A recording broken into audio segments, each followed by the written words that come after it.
Time for me to give my predictions for UFC Baku Hill versus Rountree Jr. I'm going to give you my full picks, predictions, and breakdowns for every single fight and some betting ideas. I dropped a casual parlay a couple days ago. The best are going to drop tomorrow. I'm going to have a double upload tomorrow. Probably going to upload Friday. I usually don't upload Fridays. We on the grind, don't stop. We going to be live Saturday.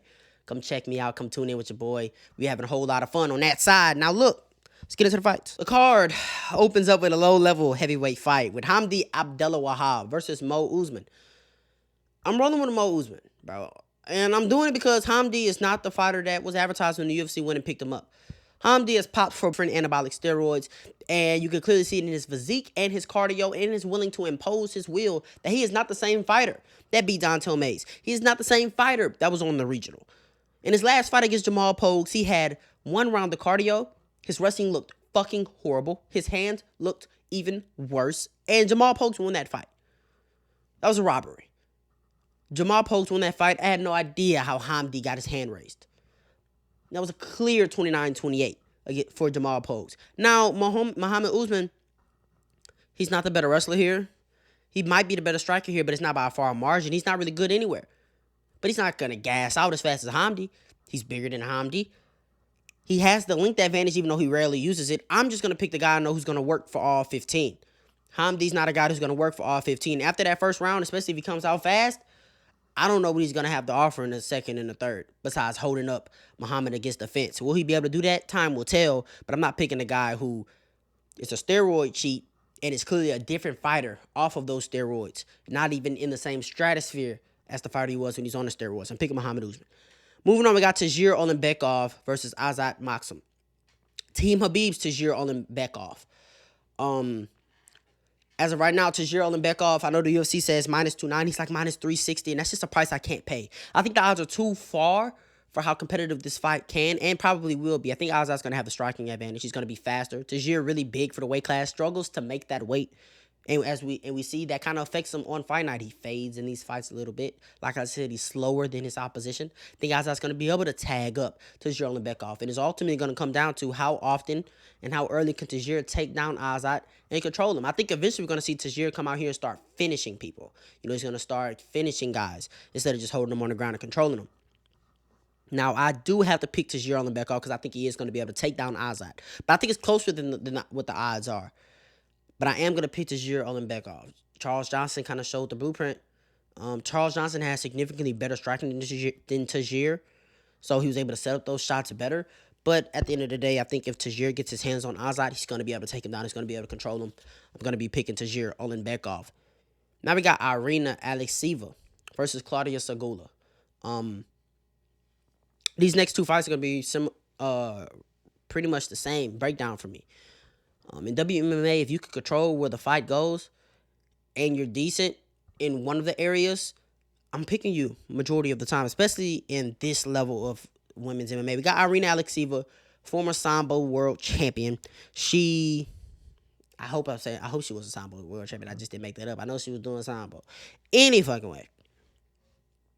She's a mad woman. She's throwing bombs on her feet, but when she gets her hands on you, she puts you down on the ground, it could be trouble. Claudia Sygula looks like she cannot defend herself when she's on bottom. That's going to be a problem because Claudia is talented on the feet. This is WMA, so at the end of the day, even though if you are more talented, probably do have more technique, you're probably not going to find that powerful KO shot. And then I think Irina's going to be able to keep it close on the feet until she eventually gets her hands on this girl and finishes her on the ground. Picking Irina Alekseeva, I did better. Same thing with Daria versus Melissa Dixon. The striking probably cancels out. Daria might be a little bit better, but Melissa's severely better in the grappling. She's going to get her hands on Daria. She's going to pound away. She's going to beat the shit out of Daria. I picked Melissa Mullins, and I did better. Moving on, we got Ismail. I can never say his last name. Versus Young Park. Ismail is a guy who's bouncing up and down from welterweight to middleweight. And that's usually not a good sign. He still hasn't settled into a weight class, but this is his second fight in a row under the UFC at middleweight during his second run. I already told you guys, I have Young Park in the casual parlay, but we'll get to that why. I already told you guys, Ismail's not a guy who, I'm not very impressed with a Bruno Silva decision win. I'm not. And this is a guy who got gifted a UFC because he was in a certain region of the world and they needed a replacement for Bruno Silva. So he gets a short notice step up in competition, he wins. But this is a guy who's barely keeping his head above water at Brave FC. Let's take a look at this. I mean, this guy's getting finished at Brave. I keep saying Brave FC, Brave CF, right? He was win-loss, cut from the UFC. Usually when you get cut from the UFC, you got to go to the regionals. You got to put together really, really good performances in a row. You got to win like 5 in a row with majority finishes. This guy's getting finished. This guy got finished 3 times in Brave CF. 3 times. Okay? And these are first round finishes. Okay? He's getting KO'd. He's getting submitted. Now he's coming in against Jung Park. Huge step up in competition. Jung Park's going to be bigger. He's going to be stronger. He might not have as much speed, but I do think Jung Park's going to be the better wrestler. And I think he's going to be the better grappler. And whenever he is in control, he's really good at maintaining control, keeping guys where they are, locking in some hooks. He's sneaky with his submissions. He took down Brad Tavares. A guy coming into that fight, I picked Brad Tavares, and I said I don't think Jung Park's going to be able to take down Brad Tavares because he has some of the best takedown defense we've ever seen. Jung Park was taking down Brad Tavares. And as far as on the feet, boxing, very, very underrated. He does throw volume. He does put punches together, punches and bunches. Might not have a lot of power in the hands, but he touches guys up. He gets his hands on them. He wins fights. I'm picking Jung Park, and I'm pretty confident in it. Moving on, we got Sygula versus Orolbai Elliot. This is my most confident pick. Other guy that was on the casual parlay, we got Orolbai Elliot. I think it's Sygula. I look at him like a big Jekka Sergey. Big power in the hands. Not scared to throw it. Pretty wild.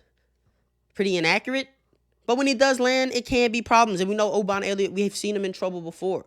But I think Orolbai Elliot is going to be so much slicker, so much faster, so much better everywhere, especially in the wrestling. I think he's going to be able to wrestle Sygula, take the wind out of his sails, pretty much dominate him 30-27, if not find a finish inside the distance. I'm rolling with Orolbai Elliot. I don't even think I got to break down the X's and O's. I'm very, very confident in Orolbai Elliot to get this win against Sygula. Now we got Muhammad Naimov versus Grad, and this is an interesting one. This is a very, very, very interesting one because Muhammad Naimov is talented as they come. Has the wrestling, has the grappling, has the striking. Very, very well-rounded. As talented as they come, but when the going gets tough and it's time to bite down on the mouthpiece and show how much of that dog you got in you, it gets tricky for him, especially late in fights. And now he's fighting the essence of a dog in Grad. I looked at Grad. And I think I said this in my last video. I look at him like as an Andreas Gustafsson at featherweight. Now, that's a good thing, right? You know, a lot big cardio, willing to impose your will, come forward, maraud, overwhelm your opponent. But that also means you're not defensively sound. That also means your striking isn't technical. And in the lighter weight classes, I don't think that style works at featherweight. One bit. I think he's going to be getting lit the fuck up early and often in this fight. But I do think he's very, very tough, and I think he's going to be able to survive. And I think he can make it interesting as the fight goes on. I think Muhammad Naimov takes 1 and 2, but round 3 comes around. If it does come around, I think it can get very, very interesting because Grad is a guy who's not going to give up. He's going to bite down on the mouthpiece. He's going to fight for your money. Now, Muhammad Naimov is a guy who's going to fight for your money as well. He's going to do whatever it takes to fight for your money. If you know, you know. But this should be an interesting fight and a fun fight for however long it lasts. But I am picking Tajikistan's own Muhammad Naimov. Moving on, we got Sadykhov versus Nicholas Motta. Interesting fight here. Another price tag that I just wasn't comfortable paying this week. Minus 450. The UFC has not been, it's not even the UFC. Vegas hasn't been giving us a lot of value on these cards. And you look no short of this. I think Sadykhov is a better fighter than Nicholas Motta. But Nicholas Motta isn't a pushover. Nicholas Motta is going to be probably faster. He has big power in his hands, and he's not afraid to let him go. I think Sadykhov can be out-volumed in this fight. I think we could see him in a competitive fight to where it's like, ooh, I didn't know it was going to be that close. You know what I mean? But I think Sadykhov is just overall the better fighter. He has the higher IQ. I think he's going to be able to mix in the grappling if the going gets tough. He has great kicks, as we know. So, I'm not saying watch out, Nicholas Motta might ruin your parlays. I'm just saying I'm not going to pay minus 450 when I know the fight's probably going to be much closer than what those odds say. Now, can Sadykhov find a finish? Yeah. But usually, if he does find a finish, the fight could still be pretty competitive. You know what I mean? So, I am picking Sadykhov, but I probably won't bet him. Moving on, we got Tofik Musayev versus Matabek Orolbai. Now, look, the odds are close on this one. Okay, I was hoping people were going to see Orolbai. They'd be like, oh, Orolbai. Play him to the fact where I'll get a plus 3.5 for plus money. And Tofik could be a big underdog. But he's not. Orolbai's like minus 162. I think the plus 3.5 for Tofic's minus 150.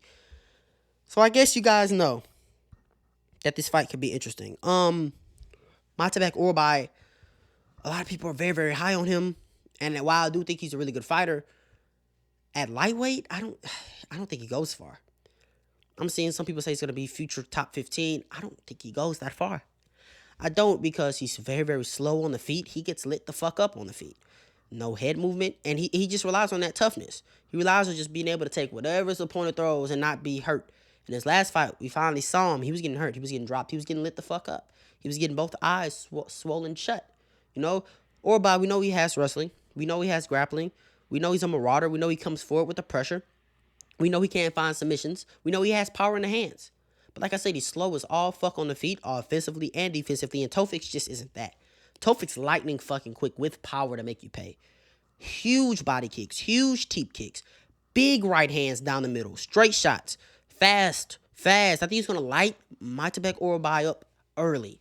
Now, can Orolbai survive that, just be as tough as we know he is, bite down on a mouthpiece, make it ugly, and grind Tofic out? Yes, I think so. So I am going to pick Orolbai, but I won't play it. I won't play it because I respect Tofic on the feet a lot. Now he's 35 years old. We haven't seen him fight in over a year. But if he looks like the same Tofic as always, I think this could be a very, very fun fight. Fight of the night. But a lot of the things that Rambeski showed Orolbai and gave him problems with, Tofic can do the exact same thing. And Tofic can defend. He is Azerbaijan. He can hold his own in the wrestling as well. So it's going to be very, very interesting. I think whoever's going forward is going to be I don't know, bro. Because Orolbai's coming forward and it's early. Tofic's going to be lighting him the fuck up. I'm telling you guys. He's going to be lighting him the fuck up in that first round. So it's going to be interesting. I am picking Orolbai because I think overall he's going to be tough. And Tofic might punch himself out. And it might just become too much. And Orolbai can overwhelm him. But I wouldn't be surprised if Tofic got his hand raised. Curtis Blaydes versus Rizvan Kuniev. Rizvan Kuniev is another guy popped for steroids. I think this is the guy who beat Henry Ferreira. I think he popped for 4 steroids, actually. So I might be wrong about Hamdi. Hamdi might have just popped against Don. I don't know. They popping, bro. I don't know, bro. Curtis Blaydes, great wrestler. We've been all over all the things. Every time I watch Curtis Blaydes fight, and it's time for me to break down the fight, I say the same thing every video. He hasn't shot a takedown in X amount of years, X amount of fights. It's been so long, I don't even know how long it's been. Like, genuinely, he hasn't shot and secured a takedown in maybe like 6 years. Or 6 fights. It's been a while. So, all this good wrestling, and man, when is he going to use it? Because I'm tired of talking about it if I'm not going to see it. It just doesn't fucking matter anymore. Okay? As far as the boxing, he's falling in love with his hands. Yes, technical, yes, cute, yeah, all that. But he's falling too much in love with his hands. And you don't want to just get in a swinging battle with Rizvan Kuniev because he might have popped. Yeah, he might have popped, but he still throws wild as fuck. And he can land. Curtis Blaydes. You don't want to just get in a swinging contest with Rizvan Kuniev. You don't. You don't, because if he lands a big one, your motherfucking ass gonna be hurt. But I am gonna pick Curtis Blaydes. So it's high level UFC. He's fought the best of the best. He's beat some of the best. He loses to one particular fighter every time, and that's the big power puncher with the one-punch KO. Rizvan Kuniev making his UFC debut against Curtis Blaydes. Curtis Blaydes, you better not lose. That's all I'm saying. You better not lose or shit. I don't need to see you fight no more. Fuck all that. Co-main event, we got Rafael Fiziev versus Ignacio Bahamondes. I've been high on this guy for a very, very long time. Since the beginning of this channel, I'm picking Ignacio Bahamondes, y'all. I don't think I've picked against Ignacio Bahamondes since this channel has been created. And I'm not gonna start now. Dude, he's 6'3". That's a 7-inch height advantage. He's going to be big as shit in there. He's going to be long as fuck. Now, Rafael Fiziev, he already has to work really, really hard to get on the inside against the majority of his opponents. Nice fighting Ignacio Bahamondes. He's going to have to work extra hard to get in on the inside. And yeah, he might have success in that first round. But we know he fades hard as fuck. He's going to fade even faster and even harder. Work with the way that Ignacio's going to make him have to work while Ignacio's staying on his bike. Jabbing him from range. Kicking him to the body hard as fuck from range. Rafael Fiziev is going to work twice as hard as he usually has to work in order to hit this guy.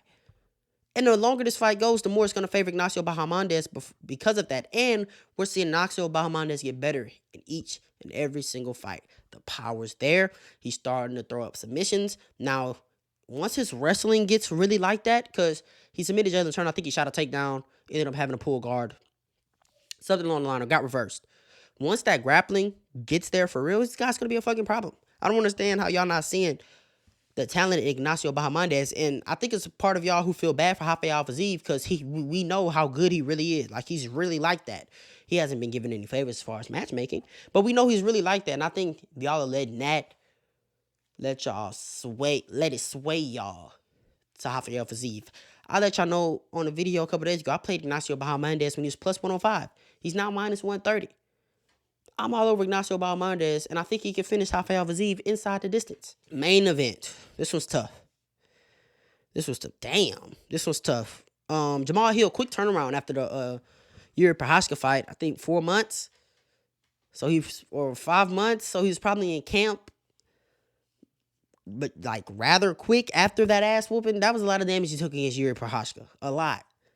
I do mean a lot. That's a quick turnaround. I don't know if that's a great idea. But fuck it. He's back. Right? He got against Khalil Rountree. Then this was tough. 5 rounds. 5-round main event. Here we go.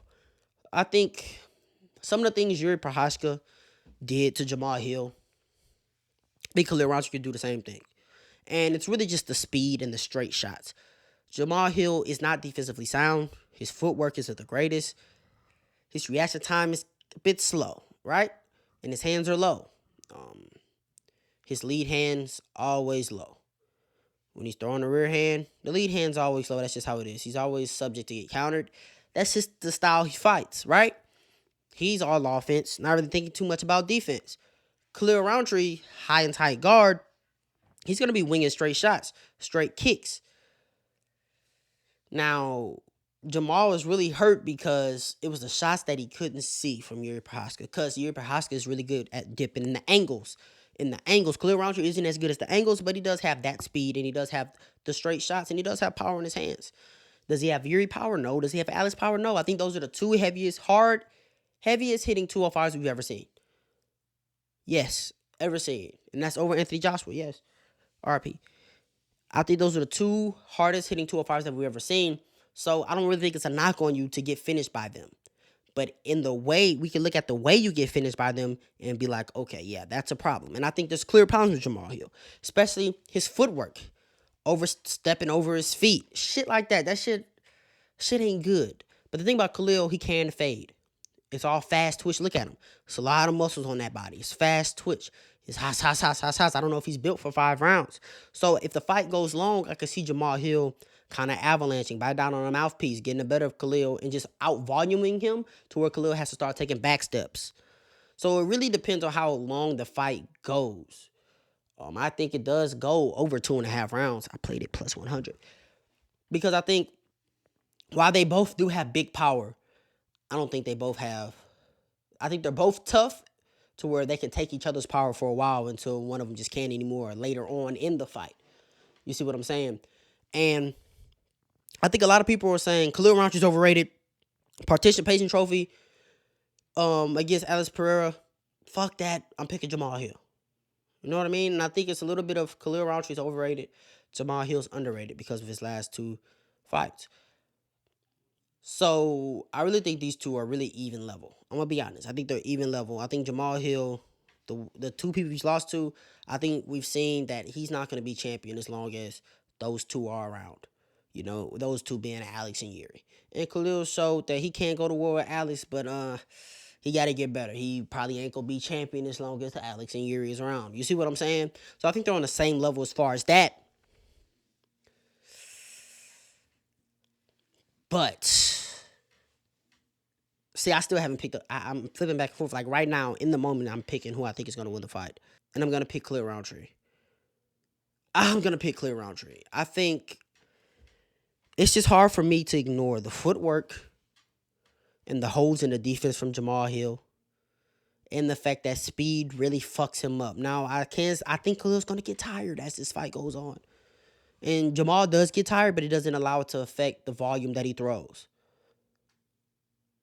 But it's just hard for me to overlook that. So I am going to pick Khalil Rountree. I'm not going to bet a money line or a winner here because I do think this fight can end in a finish. And I do think these guys are very, very even. But I do have to pick Khalil Rountree. I think the speed is going to be a problem for Jamal Hill. I think the straight shots are going to be a problem for Jamal Hill. The kicks and the quick turnaround after the Yuri Prochazka fight. It's a quick turnaround. He tried to do that after Alex Pereira, after he got KO'd. He tried to get back in there.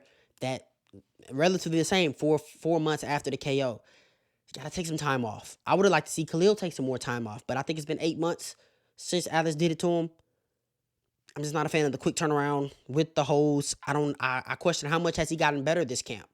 How much has he gotten better this camp? Or is it more just like, you know who you are, just go out there and beat Khalil? Like, what has he added to his game this camp? That's what I really answer. That's what I really question. So I'm going to pick Khalil Rountree to get it done. 4th round KO. That's all for me. Like, comment, subscribe, share this to somebody I know they enjoy just like you did. You ain't got to go home. You got to get up out of here, man. Yay.